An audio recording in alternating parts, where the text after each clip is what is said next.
27টা স্তর পার করা লাগে। কয়টা? 27টা স্তর পার করার পরে একটা কথা তৈরি হয়। আপনি চিন্তা করেন, এতগুলো স্তর পার করার পরে যদি একটা কথা তৈরি হয়, যিনি কথা বলার যোগ্যতা আমাদেরকে দিয়েছেন তার প্রশংসা বাদ দিয়ে অন্য কারো প্রশংসা আদায় করা ঠিক হবে? যদি আমরা উল্টা দেখেছি, আপনি যাই মনে করেন, স্বাধীনতার পর থেকে পর্যন্ত বিভিন্ন মরা মানুষদের প্রশংসা যত এদেশে হয়েছে, ওই পরিমাণ প্রশংসা আল্লাহর যদি হতো, আমরা আল্লাহর ওলি হয়ে যেতাম। কি হয়েছে তাদের প্রশংসা করি? আপনি শান্তি পেয়েছে?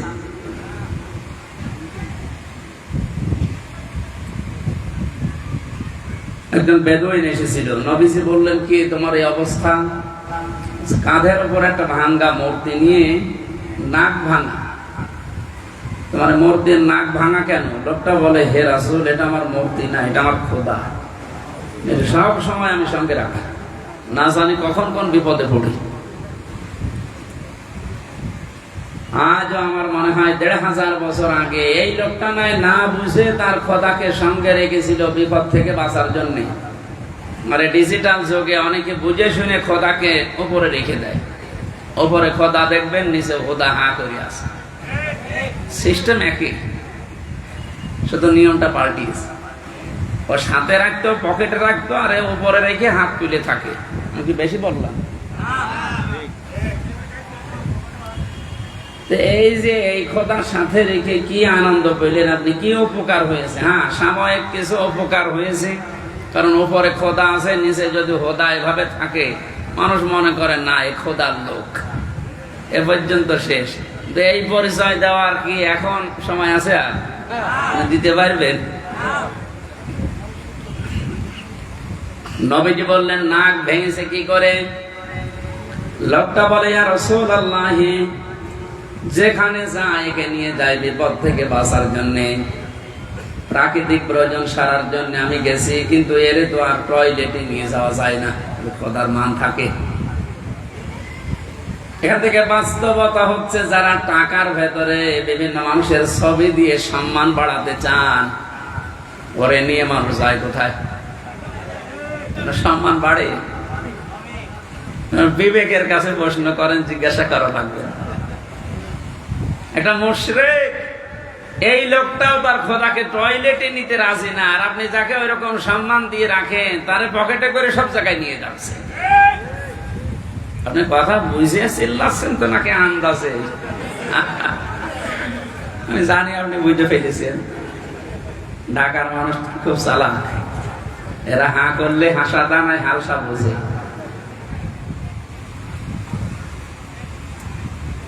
রাস্তার পাশে রেখে কাজ সারতে গেলাম, কাম করে এসে দেখি ওর মাথা থেকে পা পর্যন্ত পুরা ভিজা। চিন্তা করলাম, খোদা আর গা ভিজা, এ না জানে কার রহমত বরকতের পানি হবে। জহব্বা বের করে চাটলাম, খাইলাম, দেখে একটা ছাঁচ লাগে, গন্ধ। চিন্তা করলাম, পানি যাতে রহমতের হবে, আর খোদার গা থেকে ঝরতেছে, গন্ধ হবে কেন? ঝাঁজ লাগে কেন? পাশে তাকিয়ে দেখে একটা কুকুর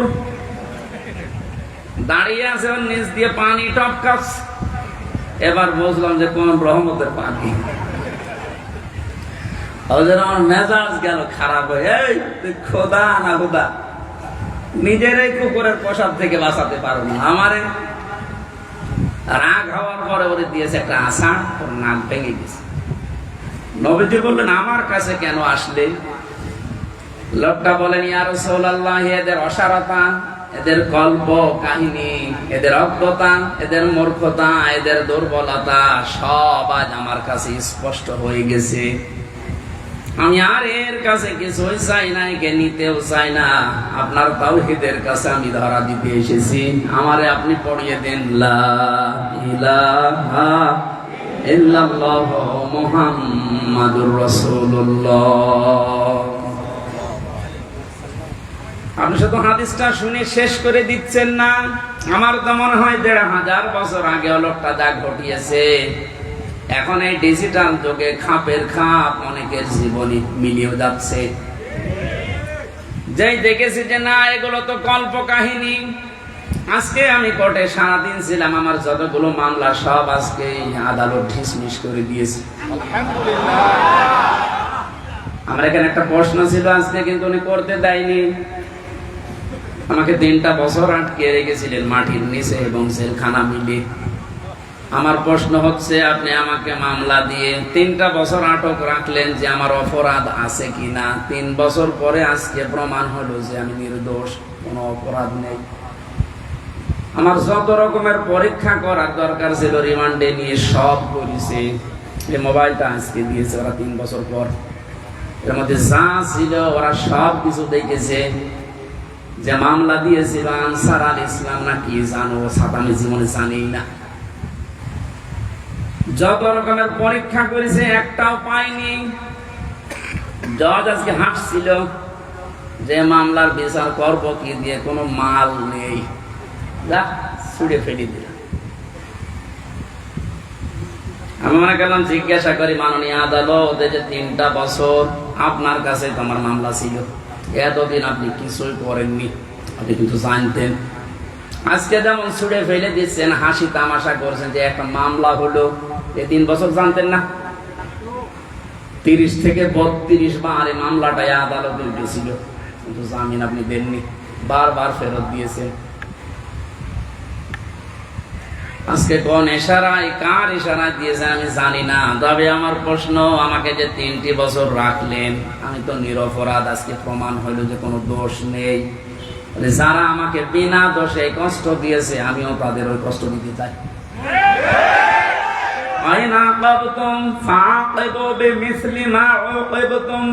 যতটুকু অত্যাচারিত হও অতটুকু করো। আমি যেহেতু হয়েছি, কোরআন আমাকে জানিয়েছে, সুতরাং আমি যতটুকু পেয়েছি। মাটির নিচে আপনারা আমাকে রেখেছিলেন, আমার মামলার আয়ু থেকে শুরু করে উপরের যে নির্দেশদাতা পর্যন্ত প্রত্যেককে আমি 3 বছর মাটির নিচে রাখতে চাই। আমি বেশি করছি না, সমান সমান করছি। এটা যদি আপনি না করতে পারেন, আগামীতে আমার মতো আরো মানুষ বিনা কারণে 3 বছর 5 বছর না 10 বছর 15 বছর মাটির নিচে জেলখানায় থাকবে, কোনো বিচার হবে না। 15 বছর পরে লোকটা যখন বের হবে, আপনি রায় দিয়ে দেবেন যে নির্দোষ, কোনো দোষ নেই, তাহলে 15 বছর আপনি ফিরিয়ে দেন। আমার জীবন থেকে আপনি 3টা বছর নষ্ট করে দিলেন। যাদের কথা মতো এই মানুষগুলো তো কিয়ামতে মামলার আসামি হবে, কারণ আল্লাহ আপনাকে মাফ করবে না যতক্ষণ হামজা মাফ না করে। আপনি আল্লাহর ক্ষতি করেননি, ক্ষতি করেছেন হামজার। ওটা যদি হকল ইবাদ হয়তো, হকল্লাহ হয়তো আল্লাহ মাফ করে দিত, কিন্তু এটা তো হকল ইবাদ, বান্দার হক আপনি নষ্ট করেছেন। যাদের ইশারায় তাদেরকে আপনি বলবেন। এই মানুষগুলো যদি হামজার কাছে মাফ না চায়, কোনদিন লোকটা জান্নাতে যেতে পারবে না। দ্বিতীয় সিস্টেম হচ্ছে লোকটা জালিম। যারা টট্ট বটন ছিল এতদিন, এরা সবগুলো কোরআনের ভাষায় জালিম। জালিমদের জন্য সবচাইতে আমার ভয় লাগে সূরা শুরার 42 নম্বর আয়াতটা পড়লে, ইন্নামাস সাবিলু আলাল্লাযীনা ইয়াযলিমুনান নাস ইলা আখির আয়াত। আল্লাহ পাক বলেন, অবশ্যই আমি আল্লাহ নিজে মামলা দায়ের করব, নিজে অভিযোগ দায়ের করব, কেস করব। শব্দের অর্থ দিকে খেয়াল করেছেন, ইন্নামাস সাবিলু আলাল্লাযীনা ইয়াযলিমুনান নাস। আল্লাহ ইয়াযলিমুনাল মুসলিমুনা দেননি, ইয়াযলিমুনান নাস দিয়েছেন।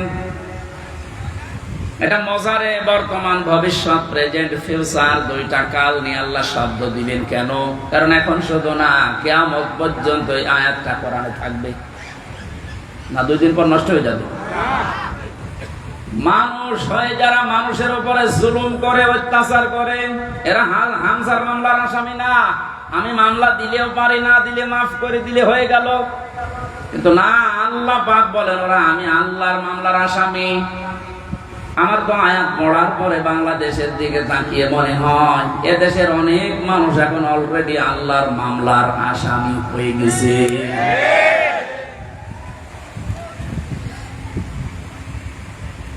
যিনি বিচারপতি, যিনি রায় দেবেন, তিনি যদি মামলার বাদী হয়, বলেন আপনার পক্ষে রায় আসার সম্ভাবনা আছে?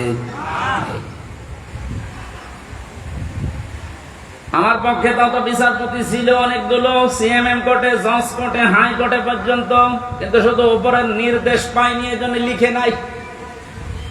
অথচ যিনি নিজে রায় দেবেন, যিনি নিজে নির্দেশ দেবেন, আলাইসাল্লাহু বিআহকামিল হাকিমিন, সবচাইতে বড় বিচারপতি যিনি, তিনি আল্লাহ আপনার মামলার আসামবাদী।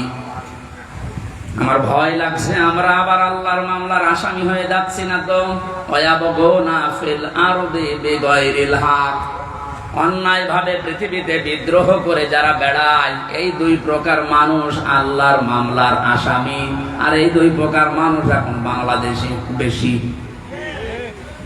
আগস্টের 5 তারিখ থেকে আজকের এই 2 তারিখ পর্যন্ত তাকান, এই 26-27 দিনে কত ভাবে চেষ্টা চালাচ্ছে কি করে বিশৃঙ্খলা তৈরি করা যায়, বিদ্রোহ করা যায়, দুনিয়া অশান্ত করা যায়। আমি আপনাকে বলছি, আমি আপনাকে ভালোবাসি, বাঁচাতে চাই। কোরআনের চোখ লাগিয়ে দেখতে পেলাম এই দেশে 5 তারিখের পর থেকে শান্ত নেই। কত রকমের ক্রু তৈরি করে ইস্যু লাগিয়ে আপনি চেষ্টা চালিয়েছিলেন, তওবা করে ফিরে আসেন, নয়তো আপনি আল্লাহর মামলার আসামি। আমি আশা করি আপনি কথা বুঝেছেন। যদি না বোঝার ভান করে উল্টা পাল্টা ধারণা করেন, আপনার কপালে হেদায়েত আল্লাহ দেবে না। এই যে কপালে হেদায়েত দেবে না, এটা তো আমি বানালাম। হ্যাঁ, আল্লাহু লা ইয়াহদিল কওমাজ জালিমিন, ইহদি এটাও মোজারে, বর্তমান, ভবিষ্যৎ, প্রেজেন্ট, ফিউচার। আল্লাহ বলেন আমি জালেমদেরকে হেদায়েত দিচ্ছি না, দেব না। আর শর্তলা হচ্ছে ওদেরকে মাফ করে দেন। আমি মাফ করে করবো কি? আল্লাহ তো হেদায়েত দেবে না জালেমদের। কারণ এত কঠিন নিকৃষ্ট আল্লাহর কাছে শব্দটা। নবীজি জানিয়েছেন, যুলম যুলুমাতু ইয়াউমাল কিয়ামাহ, জুলুম কিয়ামতের ময়দানে ঘোর অন্ধকার হয়ে তার সামনে দেখা দেবে, নিজের হাত পর্যন্ত দেখতে পাবে না। এটা যদি 100 ভাগ আমরা বিশ্বাস করে বাস্তবে নিয়ে আসতে পারতাম, জীবন পাল্টে দিত। আমি আমার ঈমান থেকে কথা বলছি। যারা এখনো পর্যন্ত এই আয়াতগুলোর সাথে মিলে যাচ্ছেন, আপনি থামেন। মৃত্যুর বড় বড়ানি চলে আসলে তখন কিন্তু আপনার পাশে বসে কালেমা পড়ালেও কাজ হবে না। ঢাকাবাসী, আমি যে মিথ্যা রচনা, অনেক ষড়যন্ত্র, বিশেষ করে উল্টা পাল্টা সব যেহেতু আমাদের কাছে ধরা পড়ছে, দলে দলে পালে পালে দেখতে পাচ্ছি মানুষ বুঝে হোক না বুঝে হোক এখন ইসলামে আসা আরম্ভ করে দিয়েছে। এটা কেন দিল?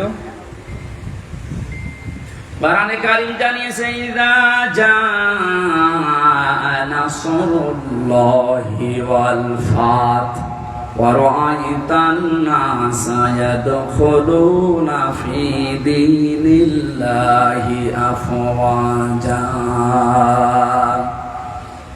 আল্লাহ পাক বলেন, হে নবী, যখন আমার সাহায্য আসবে তখন আপনি বিজয় দেখতে পাবেন। কিছু না হলেও কিছু আমরা পেয়েছি। আল্লাহর সাহায্য আসার কারণেই কিন্তু আমরা বিজয়ের স্বাদ পেয়েছি। মানুষ যে পরাধীন থাকলে কি হয়, এটা এই 27 দিন আমি টের পেয়েছি। সবচেয়ে বেশি টের পেয়েছিলাম মাটির নিচে যতদিন ছিলাম। ওই সময় চোখের ওপরে কালো কাপড় বাঁধা, আমার হাতে পেছনে হ্যান্ডকাপ দেওয়া, পায়ে ডান্ডা বেড়ি দেওয়া, মাথায় দড়ি দিয়ে যখন টেনে নিয়ে যেত, মনে হচ্ছে এ পৃথিবীতে সব চাইতে বড় অসহায় আমি। মাটির নিচে অবস্থায় ছিলাম। আপনারা উপরে যারা ছিলেন, বিবেক দিয়ে বলেন তো, আপনারা অসহায় ছিলেন না? গত কয়েকদিন আগে কুষ্টিয়ায় বাংলাদেশ জামাত ইসলামী ওলামা বিভাগের আয়োজনে 500 আলেম সব ঘরানা থেকে নিয়ে এসেছিল। কত? 500। ওনারা আয়োজন করেছিল 500 750 উপরে আলেম এসেছে পুরা কুষ্টিয়া জেলা থেকে, সব ঘরানার। প্রায় 2.5-3 ঘন্টা আলোচনা হয়েছে, কোনো সমস্যা না, কিচ্ছু পাইনি। আমি নিজেও ছিলাম। আপনি একটু ভাবেন তো, 5 তারিখের আগ পর্যন্ত 500 না 5 জন আলেম এক জায়গায় বসলে নিরাপদে থাকতে পারত? স্বাধীনতার পরাধীন কি অবস্থা, বাস্তবতা এইটা। এই অনুষ্ঠানটা করতে হলে 5 তারিখের আগে 14 জায়গায় পারমিশন নেওয়া লাগতো, তারপরও অনুমতি মিলত না। এ মানুষগুলো তো সেই মানুষই আছেন। এখন 14 জায়গায় অনুমতি না। ডক্টর ইউনূস বলেছেন, এদেশে কোরআনে কারিমের কথা ওইভাবে হয়ে অন্যান্য ধর্মের কথা যেভাবে চালু আছে। হিন্দুদের পূজা, ওদের দুর্গা পূজা, সরস্বতী পূজায় যদি অনুমতি না লাগে, পাহারা দেওয়া হয়, কোরআনের অনুমতি লাগবে কোন কারণে? কিছু মানুষের কিছু চিন্তাধারায় আল্লাহ তাকে মাফ করেন। কবি নজরুলের জীবনে ওইরকম আমল আমি ওনার জীবনী পড়ে পাইনি, কিন্তু কিছু কিছু কথা এত দামি, আমার মনে হয় আল্লাহ ওই কথাগুলোর কারণে ওনারে মাফ করে দেবে। এই লোকটা যে ঘোষণা দিল, কোরআনের পক্ষের লোক না বিপক্ষের লোক ওটা আমি বলছি না, কিন্তু যে ঘোষণা দিল, এই 17 বছরে কোন মুসলমান তো এই ঘোষণা দিতে পারে না। আরো বিরোধিতা করতেন আপনি।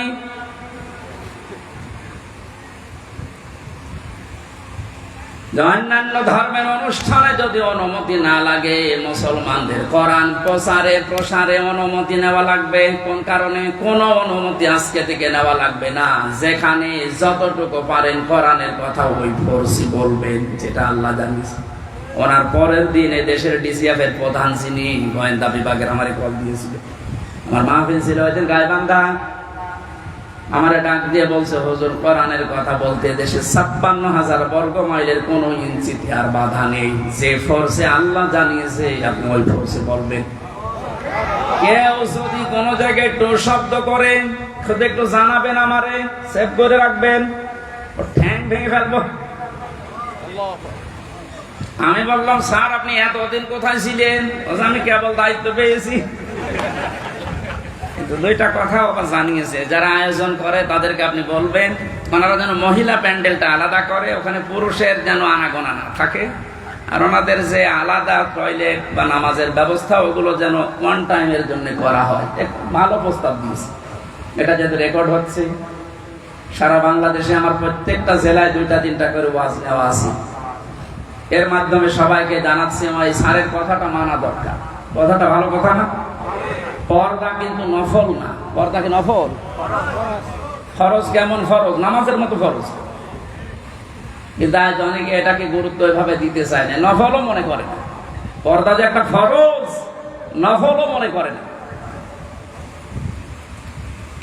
এই জন্যে কাজটা যেভাবে উনি করতে বললেন আমি আপনাদের কাছে পৌঁছিয়ে দিলাম। উনি আজকেও আমাকে জানিয়েছে কোর্ট থেকে বের হওয়ার পরে, যেই দেখেছে সব মামলা ঠিসমিস হয়ে গেছে। আমি সাংবাদিকদের সামনে যখন ব্রিফ করছিলাম, ব্রিফিং করার পরেই কল দিয়ে জানিয়েছে যে আপনি কিন্তু আজকেও মাহফিলে যাবেন। আমি জানি কোথায়, খিলক্ষেতে। এটা কি খিলক্ষেত? দেখেছেন, আমি জানি না আমার মাহফিল কোথায়, কারণ আমার সাথে যে ছেলেটা আছে ও আমার একদিন আগে জানায় যে আজকে অমুক জায়গায় মাহফিল আছে। ওনারা জেনে ফেলেছে, কত খোঁজ রাখছে। ওনার ওই কথাটা আমরা আহ্বান জানানো, আপনারা মেনে চলবেন। মেয়েদের এই সিস্টেম গুলো একটু দরকার। ওনাদের ইসলাম জানা দরকার নেই বলেন? ঢাকাবাসী কোরআনে কারীম থেকে কথা আরম্ভ করার জন্য আমরা আল্লাহর শুকরিয়া জানাচ্ছি, যিনি আমাদেরকে এই স্বাধীনতার একটু হালকা সুখ পাওয়ার তৌফিক দিয়েছেন। যখন আল্লাহর সাহায্য আসবে, বিজয় যখন আপনি দেখতে পাবেন, বিজয়ের যতগুলো ধাপ আছে, একটা ধাপ আমি বাস্তবে সভাপতির সাথে আমি আজকে মিলাবো, একটু মিলাবেন।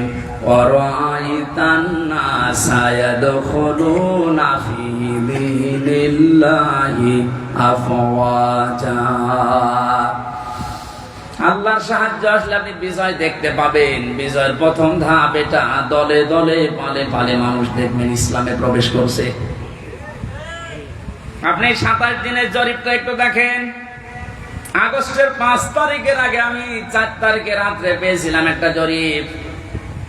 ওই জরিপে দেখেছি এই দেশের 100 জনের মাত্র 15 জন চায় যে ইসলাম রাষ্ট্রীয়ভাবে কায়েম হোক, 85 জন চায় না। আজকে মাগরিবের পরের রিপোর্ট আমি ঘুমানোর আগে দেখেছিলাম বিবিসি থেকে। আজকের রিপোর্ট হচ্ছে দেশের 100 জনের 35 জন এখন চাচ্ছে দেশে কোরআন দিয়ে দেশটা চলুক। আপনি একটু সুযোগ দেন। দলে দলে যেভাবে প্রবেশ করছে, গাইবান্ধার পলাশ বাড়িতে আমি 45 মিনিট আলোচনা করার পরে এক হিন্দু অনার্স মাস্টার্স করা এক শিক্ষিত মানুষ এসে বলছে, আমার ধর্মে আমি আর থাকবো না, আপনি আমার ইসলামে প্রবেশ করান। এই যে অন্য ধর্মের মানুষ যদি বুঝে কোরআন চলে আসতে পারে, যারা হালকা পাতলা ইমানের অধিকারী তাদেরকে একটু সুযোগ দেন, দেখবেন দলে দলে যে আফওয়াজা পালে পালে মানুষ ইসলামে আসবে। জরিপ যেটা করেছে ও গাঁজা খেয়ে করেনি, বাস্তবতা দেখেই করেছে। 35 জন যদি হয়ে যায় 27 দিনে, আর 27 দিন যেতে দেন, 50% মানুষ যখন ইসলাম চাইবে দেশে কায়েম হয়ে যাক, আল্লাহর কসম কেউ বাধা দিয়া ঠেকাতে পারবে না। ওই যে ঐক্যের ডাক দিচ্ছিলেন, ওই কথাটা বোঝানোর জন্য একটা উদাহরণ বলছি কয়েক মিনিটে, একটু মিলান। একটা হোস্টেলে 100 জন ছাত্র, প্রতিদিন ওনাদেরকে যে নাস্তা দেওয়া হয়, এর ভেতরে 20 জন ঘাট তাড়া করে আছে যে না, এই নাস্তা আমরা খাবো না। কয়জন? 20 জনের ভেতরে না, 100 জনের ভেতরে 80 জন। 80 জন বলছে এই প্রতিদিন এই যে নাস্তা দেওয়া হয় এটা আমরা খাবো না, এই মেনু পাল্টাতে হবে। হোস্টেল যিনি সুপার আছেন বলছেন তাহলে ভোট দাও। প্রত্যেকেই ভোট বাক্স দিয়েছে। কেউ বলছে আমরা রুটি পাউরুটি চাই, রুটি কলা চাই, কেউ খেসুড়ি চাই, কেউ রোল চাই। এভাবে একটা একটা করে দিতে দিতে সর্বশেষ দেখা গেল 20 জন মাত্র যে নাস্তা ছিল আগে ওইটাই আছে, আর বাকি 80 জন এই নাস্তার সাথে একমত না। 20 জনের এক জায়গায় ভোট পড়েছে, এখন 80 জন বাকি আছে, ওরাও ভোট দিয়েছে। কারোটা 15, কারোটা 14, কারোটা 18, এভাবে করতে করতে ভাগ হয়ে গেছে। নাস্তার বিল যেটা পাস হবে, বেশি সংখ্যক যেহেতু মানুষ সেখানে পাস হবে ওইটা। 80 জন থাকার পরও নাস্তার ওই বিলটা পাল্টায়নি, কারণ এখানে কয়জন? আরো জোরে বলে। আমি শুধু বলার জন্য বলছি তা না, এটা জীবনে মিলাতে হবে। আজ সময় এখন ওইটাই। আমরা সংখ্যায় টুপিওয়ালা মানুষ। এদেশে 100 জনের 96% আমরা মুসলমান। 20 জন যদি এদেশে ইসলাম নাও চাই, 80 জন আমরা চাই, কিন্তু ছোটখাটো বিষয় নিয়ে মতপার্থক্য করার কারণে আমরা দল বিদলে বিভক্ত হয়ে 20 পর্যন্ত যেতে পারছি না। 18, 17, 15। জেলখানার ভেতরে আমি ছিলাম মাওলানা মামুনুল হকের সাথে 3টা বছরই। মানে মাঝে মাঝে বলতেন, হামজা বাইরে থাকতে ভাবতাম কি, আর ভেতরে এসে বুঝতেছি কি। এখন যে পাল্টিয়ে যাব, কে বুকে হাত বাঁধে, কে আমিন জোরে বলে, কে নবীকে দাঁড়িয়ে সালাম দেয়, কেউ বসে সালাম দেয়, ওসব সব বাদ। আল্লাহ একজন আছে, রাসূল একজন আছে, কোরআন আছে, কথা বিশ্বাস যারা করে তাদেরকে এক জায়গায় নিয়ে আসা লাগবে। ইহুদি, খ্রিস্টান, বৌদ্ধ, মুশরিক যারা, ওরা কিন্তু এই ধোঁয়াগুলো তুলে আমাদের কাজ আলাদা আলাদা করে দিতেছে। এই জন্য 80 জন হওয়ার পরও 20 জনের সাথে পারছি না। এক কথা বলছেন? যেভাবে চলতেছেন, আশা করছি কোরআনের এই আয়াতটা বাস্তবে আল্লাহ আমাদেরকে দেখাবেন। আরাইতান নাসা ইয়াদখুলুনা ফি দীনিল্লাহি আফওয়াজা। দলে দলে পালে পালে যেভাবে মানুষ ইসলামে আজ দীক্ষিত আর আরম্ভ হয়েছে, আল্লাহ পাক যেন চর্ম চোখে দেখার তৌফিক দেন যে কোরআন দিয়ে 56,000 বর্গ মাইল চলছে। শোক এবং শান্তি শব্দ দুইটা। শোক 3টি বিষয়ের নাম, শান্তি 4টা বিষয়ের নাম। বাস্তবে ছোট জীবনে বহু দেশ আমি ঘুরেছি। আমি আকিস গ্রুপে চাকরি করতাম খতিব হিসাবে। ওনারা একটা ভিসা লাগিয়ে 27টা দেশ আমার একবারে ঘোরানোর ব্যবস্থা করে দিয়েছিল। যদিও 3 বছর জেলে থাকার কারণে আমার ভাগ্য হয় নাই, তারপরও আমার ব্যক্তিগতভাবে বহু দেশে আমি গেছি। সুখ শান্তি এটা কিনতে পাওয়া যায় না। আল্লাহ পাক সুখ এবং শান্তি নিজের পক্ষ থেকে দান করেন। এখানে 53 বছর হয়ে গেল, সুখ শান্তি এ দুইটার একটাও আমরা এখনো পাইনি, অনুধাবনও করতে পারছি না। কারণ চলছিল 53 বছর মানুষের তৈরি করা নিয়ম নীতি দিয়ে। বাবা চালিয়েছিল, আমি দেখি নাই, ওই মুরব্বীরা দেখেছে। বাবারটা দেখে নাই, স্বামী চালিয়েছিল, ওনারা দেখেছে, আমি তো দেখি নাই। আমার 92 সালে জন্ম। চাচা চালিয়েছিল, বউ চালিয়েছে, ভাবিও চালিয়েছিল, সবগুলো আমরা দেখেছি। শুধু কোরআন দিয়ে দেশ চললে কেমন দেখা যায় আজও দেখিনি। দেখেছেন? এটা দেখেছেন? দেখেছেন? এটা দেখার দরকার না যে এটা দিয়ে চললে কেমন লাগে। আন্দাজে চিল্লানো না, সত্যি সত্যি মন থেকে বলবেন। যদি চান ওই 35 জনের ভেতরে আপনি জন থাকেন যে হ্যাঁ এইটা দিয়ে দেশ যেন চলে, আমি এটা দেখতে চাই, হাত তোলেন তো। লিল্লাহি তাকবীর।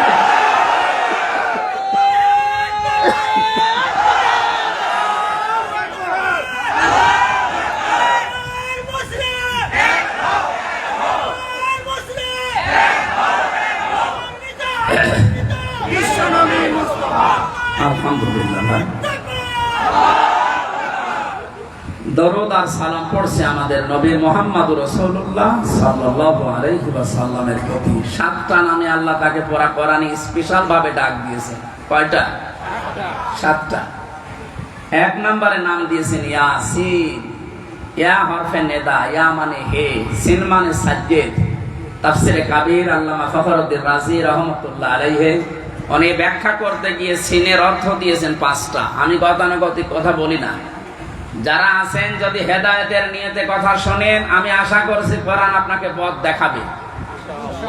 আর কোরআন শরীফ যদি কাউকে হেদায়েত দিতে না পারে, ও যেন বিশ্বাস করে ওর কপালের হেদায়েত নেই।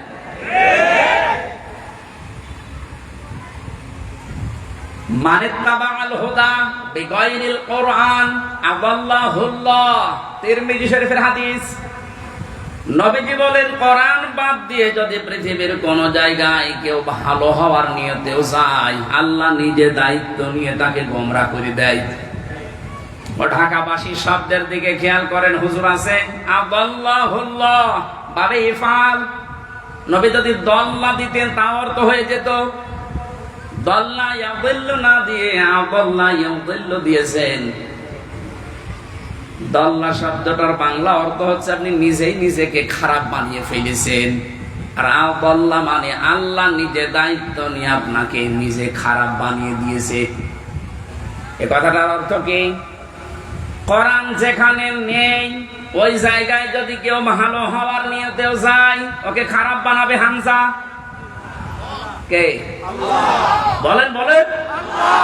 হেদায়েত দেওয়ার একচ্ছত্র মালিকানা কার? দুনিয়ার কারো হাতে আল্লাহ দিয়েছেন, এমনকি নবীর হাতেও দেন নাই। এই জন্য নবী নিজের চাচা কেউ পারে নাই।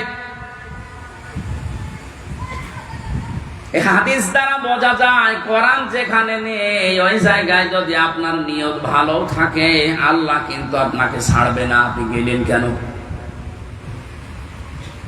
এর বাস্তব প্রমাণ বাংলাদেশের মাজার গুলো। আপনি তাকান, আমার কুষ্টিয়ার লালনের মাজার। অনেকেই তো যায় ওখানে আল্লাহর ওলি ঘুমিয়ে আছে এই কথা মনে করে, কিন্তু কোরআন ওখানে চলে না। ওখানে চলে শুধু গাঁজা। আমি তো যতটুকু জানি বা দেখেছি, সারা দেশ মিলে আপনি যে কয় মন গাঁজা না পাবেন, লালনের মাজারে তার থেকে বেশি গাঁজা পাবেন। রাত 9টার পরে গেলে দেখবেন সব অন্ধকার, পুলিশ পাহারা দিয়ে গাঁজা খাওয়াচ্ছে। আমি একবার গিয়েছিলাম রাত 9টার পরে বাড়ির পাশে, তো গিয়ে দেখছেন ন্যাংটা, কিচ্ছু নেই, ওরে দুধ খাওয়াচ্ছে। কে এর দুধ খাওয়ান? হুজুর আল্লাহর ওলি। আল্লাহর ওলি মানে হ্যাঁ, এর ভেতরে মাল আছে।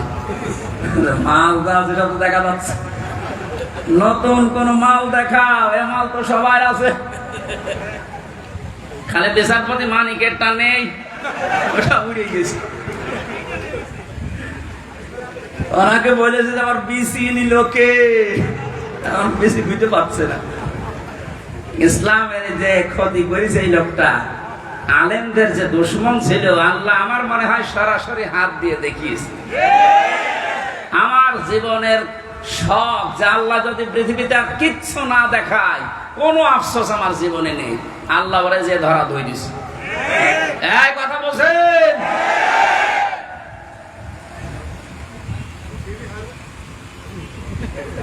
এই লোকটার সম্পর্ক আমি শুনেছি জেলখানায় থাকতে ছোট হুজুরটা আমার সাথে ছিল, ওই যে রফিকুল ইসলাম মাদানি, 2 মাস ছিল।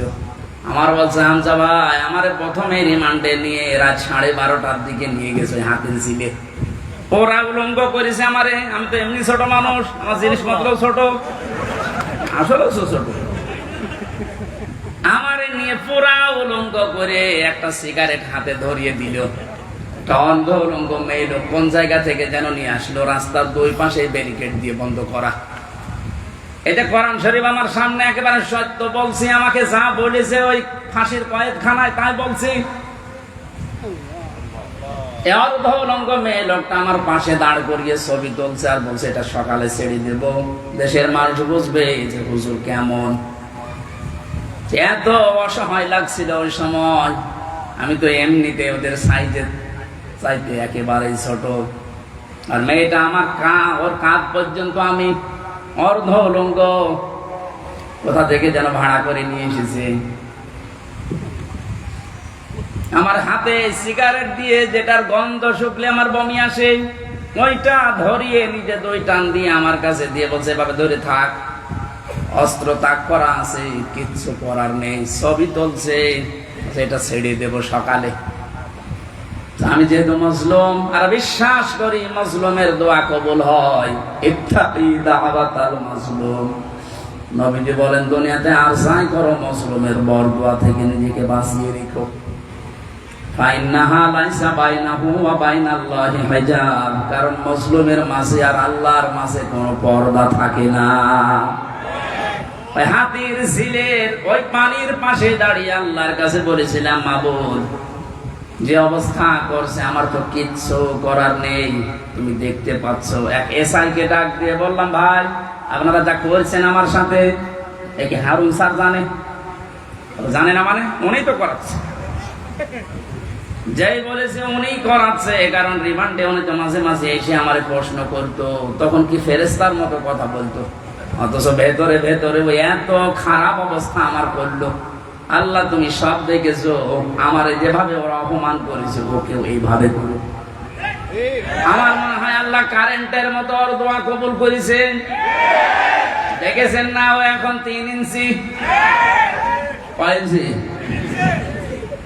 সারা দুনিয়া এখন জানো, ওর নাম অনেকে জানে না, কিন্তু ও যে 3 ইঞ্চি ও সবাই জানে, মহিলারা পর্যন্ত জানে তো 3 ইঞ্চি।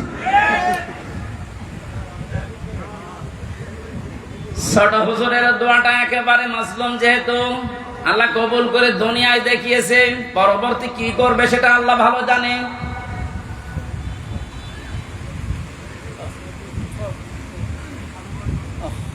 যেটা বোঝার জন্য বাস্তবে ইয়াসিন শব্দটা আমি নিয়ে আসলাম। আমি আশা করব আপনাকে ইয়াসিনে পাল্টাবে। অনেকে মনে করে ইয়াসিন সূরা পড়লে 10 খতম কোরআন শরীফের সওয়াব হয়, তো কেন হয়? এখানে 83টা শিক্ষা আছে। এর প্রথম 5টা শিক্ষা হচ্ছে সিনের ভেতরে। আপনারা শুনতেছেন? আল্লাহ ডাক দিয়েছেন ইয়াসিন, হে নেতা। ইয়া মানে হে, সিন মানে সাজ্জেদ, সাজ্জেদের বাংলা অর্থ নেতা। মুফাসসির 5টা অর্থ দিয়েছেন তাফসিরে কাবীরে। 1 নম্বরে সাজ্জেদুল বাশার, 2 নম্বরে সাজ্জেদুল আলামিন, 3 নম্বরে সাজ্জেদুল কাউনাইন, 4 নম্বরে সাজ্জেদুল আম্বিয়া, 5 নম্বরে সাজ্জেদুল মুরসালিন। এক একটা শব্দের আবার ব্যাখ্যা করা আছে। আমি কথা বলছি তাফসীর আকারে, আপনি মিলান। প্রথম নম্বর অর্থ হচ্ছে সাইয়্যিদুল বাশার, আল্লাহর ঘোষণা দেওয়া মানুষের জন্য একমাত্র নেতা আদর্শ একজন, তার নাম মুহাম্মদ রাসূলুল্লাহ। কি বুঝলেন ইয়াসিন পড়ে? আপনি মানুষ নামে যদি পদবাচ্চা বিবেচিত হন যে আমি মানুষ, অথচ নবীজিকে আপনি আদর্শ মানেন না, নেতা মানেন না বিশ্ব নবীকে, আল্লাহর ভাষায় আপনি মানুষ নেই। কথা বলুন। আর ঢাকাবাসী, এটা যদি খালি দুনিয়ার বিষয় হয়তো আল্লাহর কসম আমি এটা বলতাম না, এটা সম্পর্ক আখিরাতের সাথে। হযরত যে আয়াত পড়েছিলেন আয়াতটাতে ছিল ওয়া কুল্লুহুম আতিহি ইয়াউমাল কিয়ামাতি ফারদা, সূরা মরিয়মের 95 নম্বর আয়াত। আল্লাহ পাক বলেন কিয়ামতের দিন প্রতিটি মানুষকে বিচারের প্রথম ধাপে আমি ডাক দেব স্রেফ একা একা। কয়জন করি? কেউ থাকবেন আপনার সাথে, আপনি স্রেফ একা থাকবেন। বিচারের দ্বিতীয় পয়েন্টে আল্লাহ ডাক দিয়েছেন এবার আর একা ডাকবেন না। ইয়াউমা নাদউ কুল্লা উনাসিন বিইমামিহিম, সূরা বনী ইসরাঈল 72 নম্বর আয়াতের প্রথম অংশে আছে। আল্লাহ বলেন কিয়ামতে প্রতিটি মানুষকে এবার বিচারের দ্বিতীয় ধাপে, আমাদের যেমন প্রথম সিএমএম কোর্ট, এরপরে জজ কোর্ট, প্রথমে আল্লাহ আপনাকে একা ডাকবে, দ্বিতীয় সিস্টেমে যে একা না, আপনার নেতা সহ ডাকবে। কে সহ? আপনার নেতা সহ আল্লাহ এবার ডাক দেবেন। আগে নেতা, এরপরে কর্মী। যেহেতু আপনারা শিক্ষিত মানুষ, বিবেক আপনাদের বেশি কাজ করার কথা, নিজের দিকে তাকিয়ে বলেন তো, আপনি দুনিয়ার স্বার্থে হোক আর যে স্বার্থেই হোক, যাকে নেতা মানেন, আদর্শ মানেন, ওই লোকটা যদি কিয়ামতে আপনার সামনে থাকে, পেছনে আপনি দাঁড়িয়ে আছেন, আগে তো আল্লাহ তাকে দেখবে। একটা বলেন এখন, কি মনে হয় আপনার যে ওই লোকটাকে যদি আল্লাহ দেখে আপনাকে মাফ করে দেবে? ওরে দেখলেই তো আল্লাহর আগেই রাগ হয়ে যাবে। আপনার নেতা যদি হয় ইনুর মতো, যারে মানুষ লাথি দিচ্ছে, লাথি দেয়নি কয়েকদিন আগে, আপনার নেতা যদি হয় মেননের মতো, যারে মানুষ পচা ডিম খাওয়াচ্ছে, কি মনে হচ্ছে আপনার শুধু হাসির খোরাক কিনা? বাস্তবে নিয়ে যান, নিজে এখন বলছেন না, ওই লোকটা যদি সামনে থাকে আল্লাহ আমারে মাফ করবে না, এরকম নিজে যদি এখন ধারণা করেন, আপনি বিশ্বাস করতে পারেন আপনি ধরা খেয়ে বসে আছেন। আমি আপনার শত্রু না, আমি আপনাকে বাঁচাতে চাই, কারণ এই দুনিয়ার জীবনে যদি শেষ হয়ে যেত এই ওয়াজ আমি করতাম না, যেহেতু আরেকটা জীবন আছে, এক্ষুনি পাল্টাতে হবে। নেতা যাদের ঠিক নেই, এই মুহূর্তে আপনি পাল্টাবেন। ওয়াজ শুনতে আসলেন কেন? আপনি যদি নাই মানতে পারেন, নিজেও কোরআন শরীফ পড়েন না, হামজা বলছে আপনি মানেনও না, আপনি কি হয়েছে? এই মুহূর্তে সিদ্ধান্ত পাল্টান। যাদের নেতা ঠিক নেই, আপনি ধরা খাচ্ছেন। সুতরাং এমন মানুষকে নেতা মানা লাগবে যে লোকটা আল্লাহ এবং রসুলকে মেনে চলে, আর এটা নফল না, এটা ফরজ। এটা তো আমি বানালাম। সূরা নিসা 5 নাম্বার পারার 6 নাম্বার পৃষ্ঠার 9 নাম্বার লাইনের 59 নাম্বার আয়াতের প্রথম অংশে আছে। আমি যতগুলো তাফসীর বিশ্ববিদ্যালয়ে থাকাকালীন মিলিয়েছি, সব মুফাসসির এই মাঝখানে যে আতিউ এই শব্দের ব্যাখ্যায় একমত। আল্লাহ পাক বলেন ইয়া আইয়ুহাল্লাযীনা আমানু আতিউল্লাহা ওয়া আতিউর রাসূলা ওয়া উলিল আমরি মিনকুম।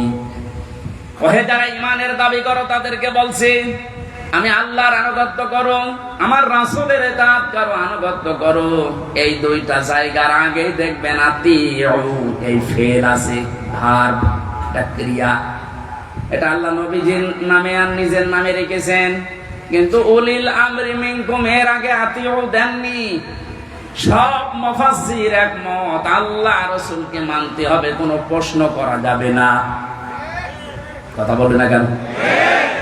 আল্লাহ রাসূলের পরে কিয়ামত পর্যন্ত যারা নেতৃত্ব দেবে দুনিয়ায়, যে মানুষগুলো এই পৃথিবীর নেতৃত্বে আসবে, উলিল আমর যারা, তাদেরকে যদি মেনে চলতে হয় নেতা হিসাবে, অবশ্যই দেখা লাগবে এরা আল্লাহ রাসূলকে মেনে চলে কিনা। যারা আল্লাহ রাসূলকে মেনে চলে না তাদের জন্য রাজনীতি করা জায়েজ নেই। নেতা হওয়া, নেতৃত্ব দেওয়া, তাদের নেতৃত্ব মেনে নেওয়া জায়েজ নেই। এটা রাজনীতি মনে করে যদি চলে যান আপনার কপালে আগুন লাগবে। সূরা বাকারার 124 নম্বর আয়াত, وَإِذِ ابْتَلَى إِبْرَاهِيمَ رَبُّهُ بِكَلِمَاتٍ فَأَتَمَّهُنَّ قَالَ إِنِّي جَاعِلُكَ لِلنَّاسِ إِمَامًا। হযরত ইব্রাহিমের কথা স্মরণ করো। আল্লাহ নিজে বলছেন, আমি পদে পদে তাকে বাক্য দিয়ে পরীক্ষা করেছিলাম। যতগুলো পরীক্ষা ইব্রাহিমকে নিয়েছি পুরা কোরআন শরীফে আমি পেয়েছি। ইব্রাহিম নবীকে আল্লাহ পরীক্ষা করেছিলেন 50টা। কয়টা বলেন বলেন? 50টা পরীক্ষায় তিনি উত্তীর্ণ, একটাও ফেল করেননি। আল্লাহ রাব্বুল আলামিন এত খুশি হয়েছিলেন, তিনি ডাক দিয়েছেন, ইব্রাহিম আমি তোমাকে মানব জাতির জন্য নেতা বানিয়ে দিলাম। হযরত ইব্রাহিম বলেছিলেন, হে আল্লাহ, এই যে নেতৃত্ব দেওয়ার গুণাবলী, নেতা হওয়া, এটা কি শুধু আমি একাই পেলাম? ক্বালা ওয়া মিন যুররিয়াতি, নাকি আমার সন্তানাদি যারা দিয়া কিয়ামত পর্যন্ত আসবে এরাও কি নেতা হতে পারবে? আল্লাহ সঙ্গে সঙ্গে সাফ ঘোষণা দিয়েছেন, ক্বালা লা ইয়ানালু আহদিজ যালিমিন। ইয়ানালু এটা মোজারে, বর্তমান, ভবিষ্যৎ, প্রেজেন্ট, ফিউচার। আল্লাহ পাক বলেন তোমার সন্তানাদি কিয়ামত পর্যন্ত যারা আসবে তারা নেতা হতে পারবে, নেতৃত্ব দিতে পারবে, ইমাম হতে পারবে, কিন্তু জালেমদের জন্য আল্লাহর ওয়াদা নেই। ইয়াতে মুফাসসিরিন ইকরাম ফি সিলালিল কোরআনে লিখেছেন সাইয়্যিদ কুতুব, যে দুনিয়ায় যারা জুলুম করে, সে নিজের উপরে হোক, পরিবারের উপরে হোক, সমাজের উপরে হোক, রাষ্ট্রের উপরে হোক, জনগণের উপরে হোক, যারা জুলুম করবে তাদের জন্য নেতা হওয়া, নেতৃত্ব দেওয়া, রাজনীতি করা জায়েজ নেই, হারাম। অথচ বাংলাদেশে তো উল্টা, যে যত বড় জালেম সে তত বড় নেতা। বেশি বলে ফেললাম? কিছুই বেশি হয়নি, কম হয়েছে। আহাদিস জালিমিন দিয়েছেন আল্লাহ, জালেমদের জন্য কোনো ওয়াদা নেই। আর তারা এখন বড় বড় নেতা হয়। 15 বছরে তারাই আমাদেরকে বলেছিল তোমরা মসজিদে থাক, খানকায় থাক। আর এই ময়দানটা আমরা 2000 টাকা যদি বাজেট হয়, 5 টাকা খরচ করে 1995 টাকা খেয়ে থাকে।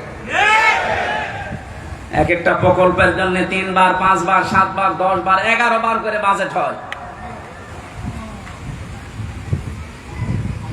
এক একজনের যে টাকা পাচারের, এই যে এখন দেখছি, আমার মনে হয় যদি কিয়ামত পর্যন্ত হায়াত পেত এই লোকটা, এত টাকার মালিক হওয়া ওর দ্বারা বৈধ পথে সম্ভব না।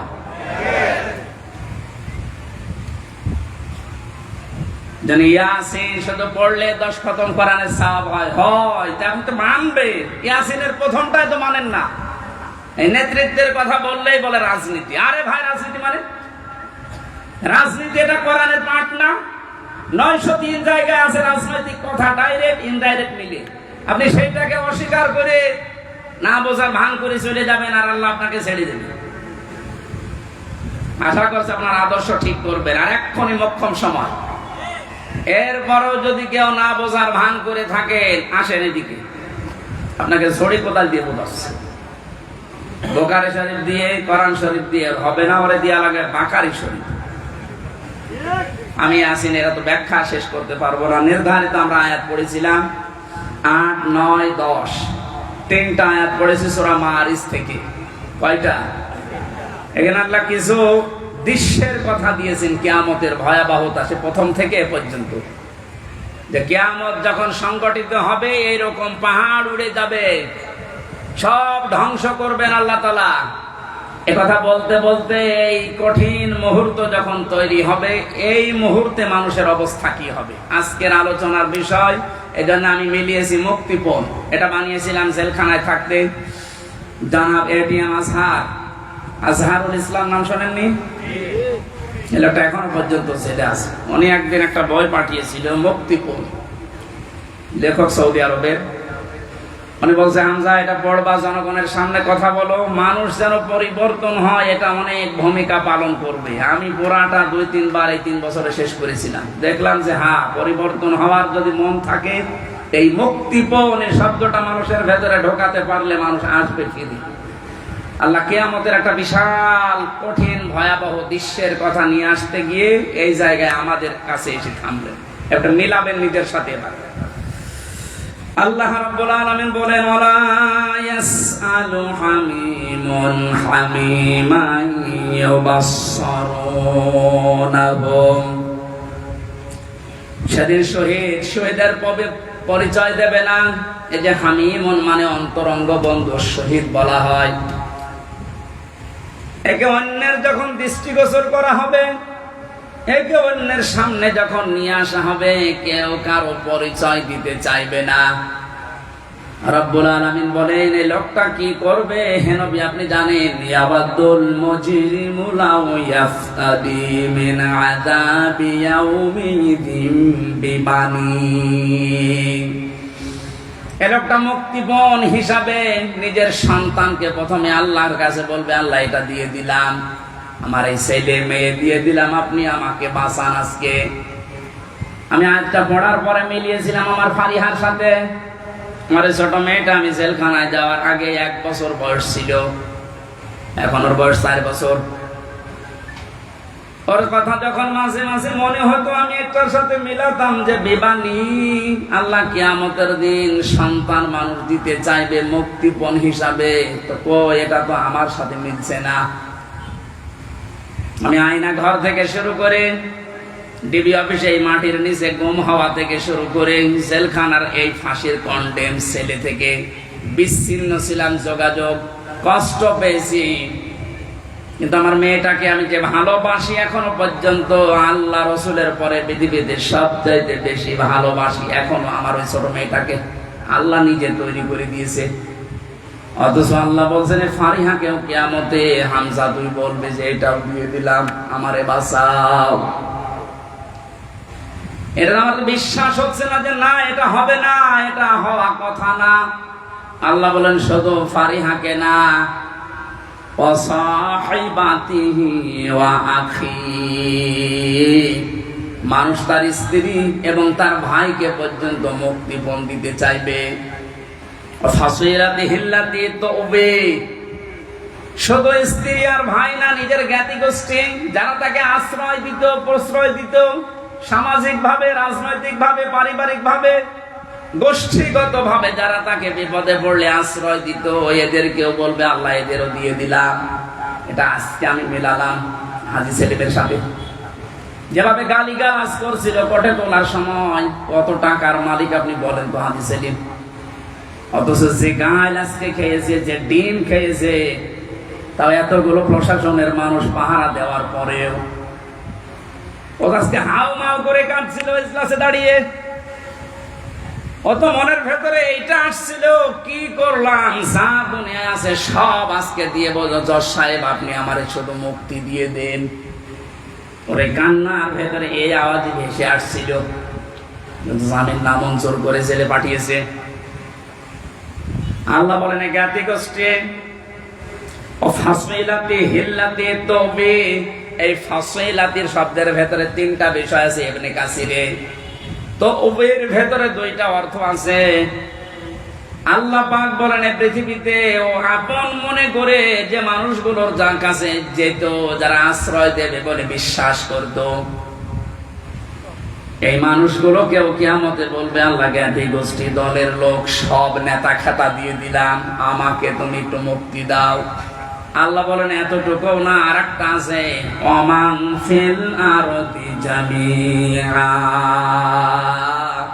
ওর দুনিয়ায় যত স্থাবর সম্পদ ছিল, যত সম্পদের মালিক ছিল, সব আমাকে দিতে চাইবে। শুধু বলবে সুম্মায়ুজি, আমি মুক্তি চাই। আমি কি চাই? এটা শুধুমাত্র মনে হয় হাজী সেলিমের জীবনে, আমাদের জীবনে এরকম সময় আসবে না।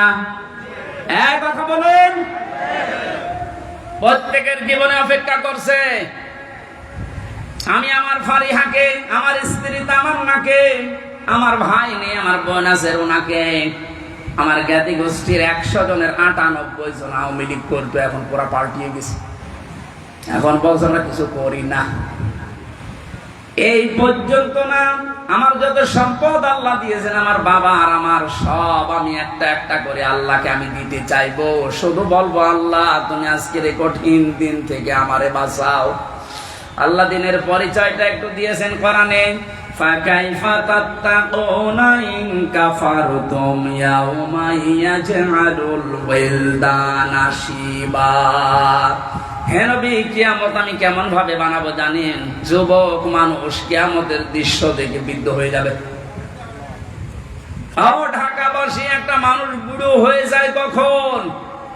60 বছর, 70 বছর, 80 বছর সময় লেগেছে,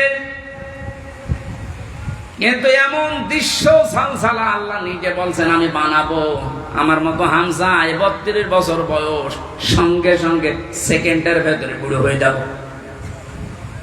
এই কঠিন ময়দানে আল্লাহ ঘোষণা দেবেন, কাল্লা, কখনো না, কখনো না। যতগুলো দিতে চাইলে মুক্তিপণ একটাও নেওয়া হবে না। ইন্নাহা লাযা, তোরে আমি লাজাই দেব। কোন জায়গায়? প্রশ্ন আসতে পারে, লাজা কি? এখানে যারা আছে আমরা অনেকেই জানি জাহান্নাম 7টা, জান্নাত 8টা। আমি কোরআনে কারিমে পেয়েছি, লাহা সাবাতু আবওয়াব লিকুল্লি বাবিম মিনহুম জুজুম মাকসুম। সূরা হিজরের 44 নম্বর আয়াতে আছে, আল্লাহ পাক বলেন জাহান্নামের দরজা 7টা। যে যে অপরাধ করবে আল্লাহ তাকে ওই দরজা দিয়ে ওই জাহান্নামে প্রবেশ করাবে। তাহলে জাহান্নাম একটা, এর দরজা 7টা। কয়টা? এটা মনে হচ্ছে কোন স্কুল না? এখানে 1 থেকে মনে করেন 5 পর্যন্ত পড়ানো হয়। প্রত্যেকটি ক্লাসে আলাদা আলাদা রুম আছে, কিন্তু ক্লাস মানে বিদ্যালয় বা শ্রেণী এটা একটাই বলা হয় যে এটা বিদ্যালয় বা মাদ্রাসা, স্কুল যাই বলেন স্কুল। এই স্কুলের 5টি স্তর আছে, 1 থেকে 5 পর্যন্ত। যে যে ক্লাসে পড়ে সে দরজা দিয়ে প্রবেশ করে ক্লাস করে বাড়ি চলে যায়। 3-তে পড়ে 5-এ গিয়ে ক্লাস করতে পারবে। এটা যেমন সহজে বুঝলেন, আল্লাহ পাক জাহান্নাম বানিয়েছেন একটা, স্তর বানিয়েছেন এরকম 7টা। দুনিয়ায় যে যে ধরনের অপরাধ করবে তাকে ওই দরজা দিয়ে প্রবেশ করিয়ে শাস্তি দেবে। এর 1 নম্বর দরজার নাম হচ্ছে হুতামা, খুব ভয়ঙ্কর জায়গা। এর 2য় নম্বরে লাজা। আল্লাহ বলেন এই যে মানুষগুলো মুক্তিপণ হিসাবে কিয়ামতের কঠিন দৃশ্য থেকে দিতে চাইবে, দিতে চাইবে, দিতে চাইবে, আমার আওয়াজ হবে কাল্লা, না, ইন্নাহা লাযা, তোর এই লাজার দরজা দিয়ে প্রবেশ করাবো। এটা কেমন জায়গা হে নবী আপনি জানেন? নাযাআতাল লিশাবা। এখানে ঢুকলে আগে মানুষের চামড়া খসে যাবে। শাওয়া শব্দের শাব্দিক অর্থ বেশি ইবনে কাসিরে, হাড় টুকরা টুকরা করলে যেভাবে খণ্ড বিখণ্ড হয়ে যায়, উপরে বাড়ি দিলে হাড় যেভাবে খণ্ড খণ্ড হয়ে যায়, এইরকম জায়গা এটা। বাংলাদেশ সহ বিশ্বের যত কঠিন জায়গা আছে, শুধু যেখানে কারেন্টের শর্ট দিয়ে মানুষকে গলিয়ে ফেলা হয় এইটা বাদ দিয়ে, এদেশে এমন কোন রিমান্ডের জায়গা নেই যেখানে গেলে চামড়া আগে খসে যায়। আমারে বহুবার বলেছিল যে এই যে এইগুলো আমরা তুলি, অস্ত্র নিয়ে এসেছিল বিভিন্ন মেশিন, যে এই যে নখ আমরা তুলে ফেলি এইটা দিয়ে। ওটা দেওয়ার পরে এরপরে টান দেবেন, এরপরে উঠবে, তাছাড়া ধরে রাখলে ওঠে না। অথচ আল্লাহ নাযাআতাল লিশাওয়া দিয়েছেন, লাজায় প্রবেশ করার সঙ্গে সঙ্গে মানুষের চামড়া আর এই নখগুলো উঠে চলে যাবে। এবার আপনি ভাবেন তো বাস্তবতা নিয়ে যে কিরকম জায়গা এটা, যেখানে প্রবেশ করলে আগে চামড়া খসে চলে যায়, নখ উড়িয়ে যায়। আল্লাহ বলেন কঠিন ভয়ঙ্কর জায়গায় কাদেরকে ডাকবে জানো? তাদউ মান আদবারা ওয়া তাওয়াল্লা। এই দুনিয়ায় যে মানুষগুলোকে সত্যের দিকে আহ্বান করা হয়েছে, এরা সত্যের কথা শোনার পরে অহংকার করে এতবার করেছে, মুখ ফিরিয়ে নিয়েছে। আমার মনে হয় আয়াতের বাস্তবতা বাংলাদেশে সবচাইতে বেশি। এত কোরআনের কথা আলোচনা পৃথিবীর কোন জায়গায় হয় না। এত আলোচনা হওয়ার পরে, সত্যকে সত্য জানার পরেও যারা ঘাড় ঘুরিয়ে অহংকার করে চলে যান, আপনার জন্য আল্লাহ লাজা প্রস্তুত করে রেখেছে। ইহুদি খ্রিস্টানদের আমরা প্রতিদিন 17 বার করে বরদোয়া দেই। কতবার? এই যে গায়রিল মাগদুবি আলাইহিম ওয়ালাদ-দাল্লিন, দুইটা জাতির কথা আছে, ইহুদি আর খ্রিস্টান। বারবার আল্লাহকে বলা হচ্ছে, আল্লাহ এদের পথ আমাদেরকে দেখিও না, এরা অভিশপ্ত। এরা অভিশপ্ত না? আমি তাফসিরে পড়েছি কেন আল্লাহ এদের নাম দিলেন। কারণ ইহুদি খ্রিস্টানদের কাছে সত্য এসেছিল আমাদের নবীজি সম্পর্কে, যে বিশ্ব নবী মুহাম্মদ রাসূলুল্লাহ শেষ নবী, এটা সর্বশেষ নবী, শ্রেষ্ঠ নবী। ইহুদি আর খ্রিস্টানরা জানতো ওদের তাওরাতে ইনজিলে স্পষ্ট আছে লেখা, এরপরও অহংকার করে হিংসা করে মানত না। আপনি কিন্তু বুঝতে পারছেন হামজা যা বলছে কোরআন দিয়ে হাদিস দিয়ে ও বানিয়ে বলছে না, ও সত্য কথাই। যে সত্য জানার পরে অহংকার করে হিংসা করে অনেকে এরপরও চলে যাবে, এদের জন্যই লাসা। 2 নম্বরে যারা মাল সম্পদ জমা করে আর বারবার সংরক্ষিত রাখার চেষ্টা করে। আজ হাজারো মানুষে বাংলাদেশে চরিত্রের আছে, বৈধ অবৈধ নেই, মাল জমা করে যাচ্ছে। ইয়াহসাবু আন্না মালাহু আখলাদাহু, মনে করে এটা আমার কাছে স্থায়ী ভাবে থাকবে। শুধু জমা করে শেষ না, এটা সংরক্ষণ করার জন্য কত কায়দা কৌশল। এদেশে জায়গা হয় না, বেগম পাড়া বানাচ্ছে। এদেশে জায়গা হয় না, সুইস ব্যাংকে রাখছে যেন সংরক্ষিত থাকে।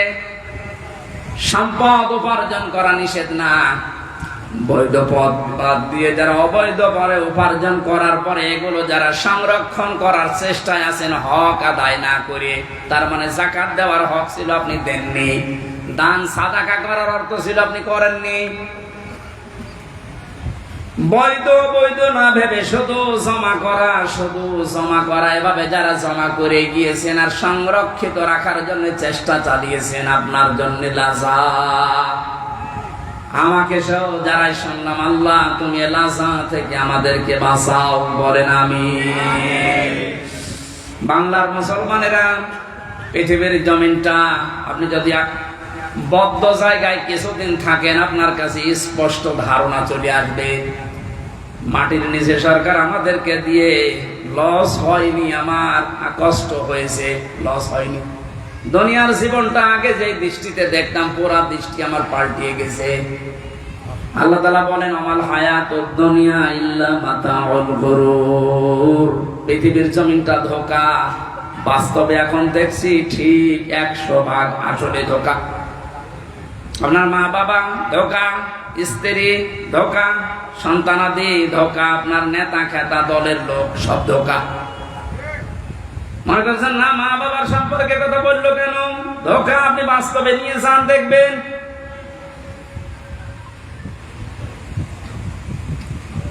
স্ত্রী ধোঁকা, এটার বাস্তবতা আমরা সবাই কম বেশি টের পাচ্ছি।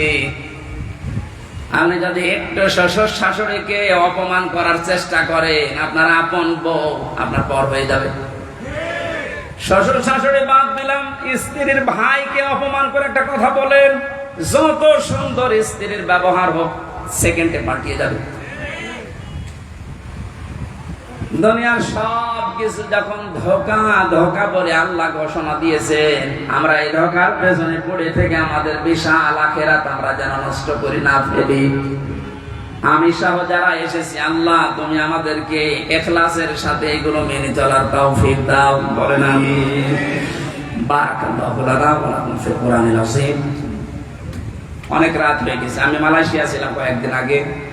মাওলানা মিজানুর রহমান আসারি, জাকের নায়েক, এনারা বলছিল কথা বলতে হলে সর্বোচ্চ রাত 9:30 থেকে 10টায় অনুষ্ঠানগুলো শেষ করা লাগবে, কারণ আমাদের এই শরীরে উলিয়ে ওঠে না। এমনিতে 3 বছর যা খেয়েছি, শরীরের ভেতরে মাল মশলা সব নষ্ট হয়ে গেছে।